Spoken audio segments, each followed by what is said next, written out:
નમસ્કાર. દિવસભરના તાજા સમાચારોમાં તમારું સ્વાગત છે. તમારી સાથે હું છું પિનલગીરી ગોસ્વામી. સમાચારો વિસ્તારથી જાણીએ એ પહેલા મહત્વના સમાચારો ઉપર એક નજર. મિત્રો, નડિયાદથી સૌથી મોટા સમાચાર સામે આવ્યા છે. કુંભનાથ મહાદેવ મંદિરમાં 13 કિલો ચાંદીની ચોરી. નડિયાદ શહેરમાં આવેલું અતિ પ્રાચીન અને શ્રદ્ધાનું કેન્દ્ર એવું મોટા કુંભનાથ મહાદેવ મંદિરમાં મોટી ચોરીની ઘટના બની છે. તસ્કરોએ વહેલી સવારે મંદિરના તાળા તોડીને કરોડો રૂપિયાની ચાંદી અને સોનાના આભૂષણો ચોરી ગયા છે. આ ઘટનાએ નડિયાદ સહિત સમગ્ર જિલ્લામાં ચકચાર મચાવી દીધી છે. ચોરી વહેલી સવારે 2:30 વાગ્યાથી લઈને 5 વાગ્યાની વચ્ચે બની હતી. અન્ય મહત્વના સમાચારની વાત કરીએ તો 4ની તીવ્રતાનો આવ્યો છે જોરદાર ભૂકંપ. બુધવારે મ્યાનમારમાં 4ની તીવ્રતાનો જોરદાર ભૂકંપ આવ્યો. રાષ્ટ્રીય ભૂકંપ શાસ્ત્રીય કેન્દ્રએ જણાવ્યું હતું કે ભૂકંપ 10 કિલોમીટરની ઊંડાઈએ હતો, જેના કારણે આફ્ટર શોક્સનું જોખમ વધી ગયું છે. અન્ય મહત્વના સમાચારની વાત કરીએ તો પોલીસના 3 કર્મચારીઓ દારૂની હેરાફેરી કરતા ઝડપાયા. દાહોદના ચાકલિયા પોલીસ સ્ટેશનના 3 પોલીસ કર્મીઓ દારૂની હેરાફેરી કરતા ઝડપાયા છે. એક કોન્સ્ટેબલ દારૂ ભરેલી ગાડી ચલાવતો હતો, જ્યારે 2 કોન્સ્ટેબલ પાયલોટિંગ કરતા હતા. એલસીબી અને સ્થાનિક પોલીસે પીછો કરતા આરોપીઓએ કાર ખાડામાં ઉતારીને ફરાર થવાનો પ્રયાસ કર્યો. પોલીસે 66,000થી વધુ વિદેશી દારૂ સાથે કાર જપ્ત કરી છે. બંને વિરુદ્ધ ગુનો નોંધીને તપાસ ચાલુ છે. અન્ય મહત્વના સમાચારની વાત કરીએ તો ઉત્તર ગુજરાતમાં 21 ફૂટ મહાકાલના દર્શન. સાબરકાંઠા જિલ્લાના હિંમતનગર તાલુકામાં આવેલા વૈષ્ણવ દાદા મંદિરે મહાશિવરાત્રી પર્વની તૈયારીઓ શરૂ થઈ ગઈ. આ વર્ષે ઉત્તર ગુજરાતમાં પ્રથમવાર 21 ફૂટ ઊંચા મહાકાલના ભવ્ય દર્શન ભક્તોને થશે. 1 મહિના અગાઉથી જ કામગીરી હાથ ધરવામાં આવી છે. રાયગઢના અર્પિતા શુક્લાએ જણાવ્યું છે કે રાયગઢમાં વૈષ્ણવ દાદાના મંદિરે ગામના યુવાનો અને ભક્તો દ્વારા દર વર્ષે અલગ રીતે ઉજવણી કરવામાં આવે છે. અન્ય મહત્વના સમાચારની વાત કરીએ તો પાદરા રોડ ઉપર ગમખ્વાર અકસ્માત. પાદરા વડોદરા રોડ ઉપર ગ્લિબ્રેટર કંપની પાસે અજાણ્યા વાહન ચાલકે બાઇક સવાર યુવકને જોરદાર ટક્કર મારી, જેના કારણે યુવકનું ઘટના સ્થળે મોત નીપજ્યું છે. અકસ્માત સર્જીને વાહન ચાલક ફરાર થઈ ગયો છે. પ્રાપ્ત વિગતો અનુસાર અકસ્માત એટલો ભયાનક હતો કે યુવકને ગંભીર ઈજાઓ થવા પામી છે.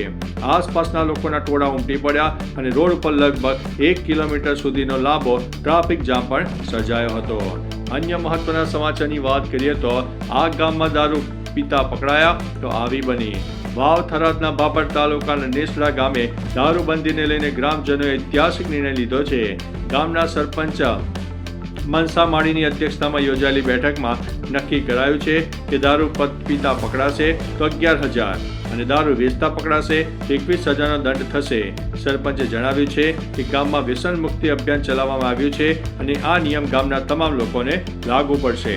અન્ય મહત્વના સમાચારની વાત કરીએ તો કેજરીવાલ સામે ઈડીની અરજી પર 8 મેના રોજ સુનાવણી થશે. દિલ્હી દારૂ કૌભાંડ સંબંધિત મની લોન્ડરિંગ કેસમાં નીચલી અદાલત દ્વારા પૂર્વ મુખ્યમંત્રી અરવિંદ કેજરીવાલને આપવામાં આવેલા જામીનને પડકારતી ઈડીની અરજી ઉપર સુનાવણી થશે.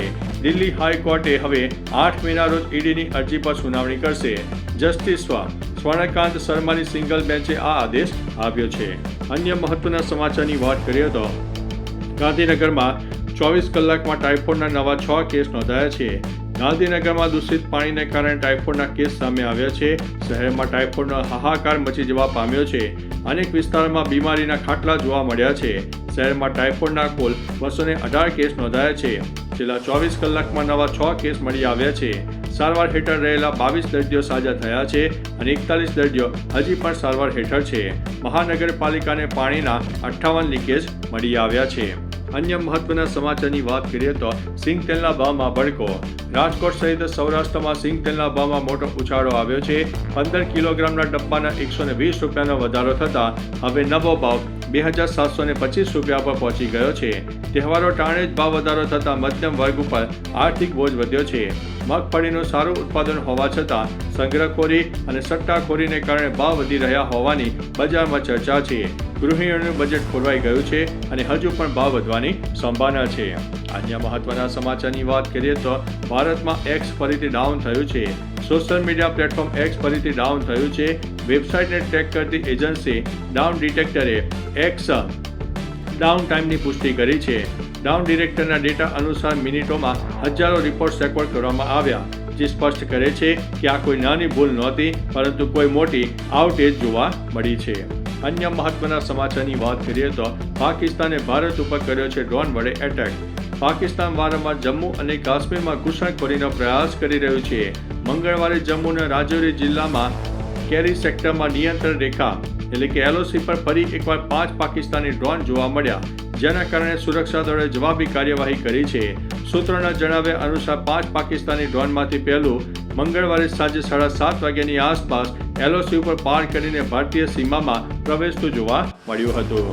અન્ય મહત્વના સમાચારની વાત કરીએ તો જર્મનીના ચાન્સેલર પરત ફર્યા. જર્મનીના ચાન્સેલર ફ્રેડરિક મર્ઝે વડાપ્રધાન નરેન્દ્ર મોદી સાથે વ્યૂહાત્મક સંવાદો, સાંસ્કૃતિક કાર્યક્રમો અને ભારત જર્મન CEO ફોરમમાં ભાગ લીધા બાદ અમદાવાદ એરપોર્ટ પરથી જર્મની જવા માટે પ્રસ્થાન કર્યું છે. રાજ્યપાલ આચાર્ય દેવવ્રત અને મુખ્યમંત્રી ભૂપેન્દ્રભાઈ પટેલે એરપોર્ટ ઉપર તેમને ભવ્ય વિદાય આપી. આ મુલાકાતથી ઉદ્યોગ, રોકાણ, ટેકનોલોજી અને વ્યૂહાત્મક સહકારને નવી ગતિ મળવાની અપેક્ષા વ્યક્ત કરવામાં આવી છે. તો ચાલો મિત્રો, ફરીથી દેશ અને દુનિયાના સુપરફાસ્ટ સમાચાર લઈને મળતા રહીશું. ત્યાં સુધી અમને રજા આપશો. નમસ્તે.